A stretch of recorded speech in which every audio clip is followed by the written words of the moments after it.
Connaissez-vous l'épicerie L'Hirondelle à Argenton-sur-Creuse? C'est une épicerie biologique qui fut d'abord itinérante avant de poser son nid à Argenton, rue de la Gare, juste à côté des 2 voitures en autopartage Rémi Plus. C'est une épicerie portée par Léna avec 3 salariés, 4 pour la faire tourner. On y croise aussi souvent Brakissa, une petite fille du CADA qui est juste derrière. Elle a sympathisé avec les hirondelles, elle vient jouer à la marchande et certainement espère-t-elle pouvoir avoir le droit au passage de manger quelques chocolats, ceux vendus en vrac derrière le comptoir. L'épicerie doit s'agrandir. Malgré la crise du bio, on y est à l'étroit désormais. Et comme on ne peut pas pousser les murs, on déménage. À 25 clients, nous avons acheté un immeuble au champ de foire pour y mettre le magasin plus grand qui triple de surface avec un logement au-dessus. En ce moment, nous sommes dans les travaux, le déménagement est prévu pour mai. L'Hirondelle change de place et s'agrandit. Elle sera bientôt à côté de la mairie, face au square Charles de Gaulle. Depuis la boutique, chaque soir, on y verra les enfants sortir de l'école Paul Bert, jouer à l'heure de jeu installée dans le square. Et chaque année, le 18 juin, l'Hirondelle sera aux premières loges pour la cérémonie en l'honneur du général de Gaulle, de son appel à la mémoire des résistants et des résistantes de la Seconde Guerre mondiale. Léna et ses collègues s'amuseront peut-être des quelques minutes de retard de la cérémonie parce que, soi-disant, on attend le député. Ah tiens, il arrive. Bonjour, monsieur le député. Oh. C'était une petite blague. Bref,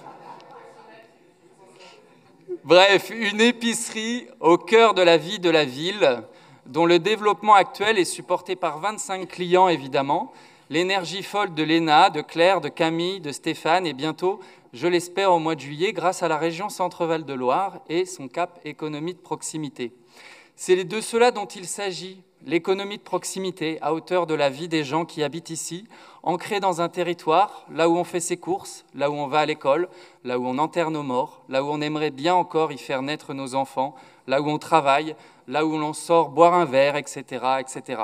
J'aurais pu vous parler de l'Arbre du Voyageur, la librairie, de la Bascule, la ressourcerie, de l'Agora, l'un des bars de la place de la République, du cinéma l'Eden Palace. J'ai choisi l'Hirondelle. Alors parce que ce fut un plaisir pour moi d'écouter Léna me dire « Elle est vraiment bien, Blandine Fleurier de la région ». Elle a répondu à toutes mes questions, elle s'est déplacée dans mon magasin, elle m'a aidé à débloquer mon dossier sur nos aides en ligne, parce que je n'avais pas tout compris. C'est avec un grand oui que nous voterons avec le groupe Écologie et Solidarité les renforts humains dans les maisons de la région pour ancrer de manière encore plus tangible la région au cœur de la vie sociale et économique des territoires. C'est avec un grand oui que nous voterons pour le poste chargé de mission ESS.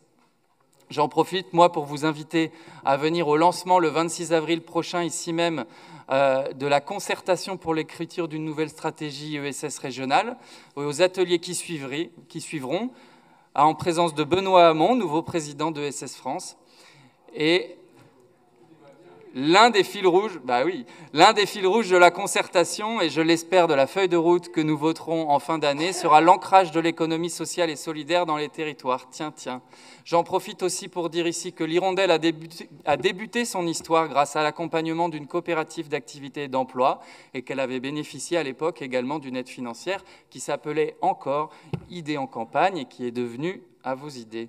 En revanche, nous nous abstiendrons sur le vote du règlement CAP PME-PMI, en cohérence avec notre vote de l'année dernière, où nous avions pour notre part regretté qu'il n'y ait pas encore suffisamment de conditions et d'ambition sur les aspects sociaux, d'égalité femmes-hommes et de transformation écologique.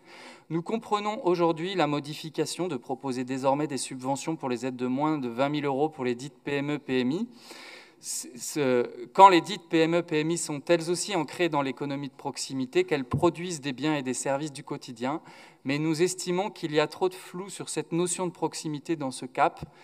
On nous dit que c'est pour éviter de recours aux mécanismes de dérogation, tant mieux, il le faut, mais au passage, nous estimons que la modification du règlement ne réglera pas ce qui est pour nous le principal sujet, le recours trop fréquent aux dérogations pour des aides supérieures à 20 000 €.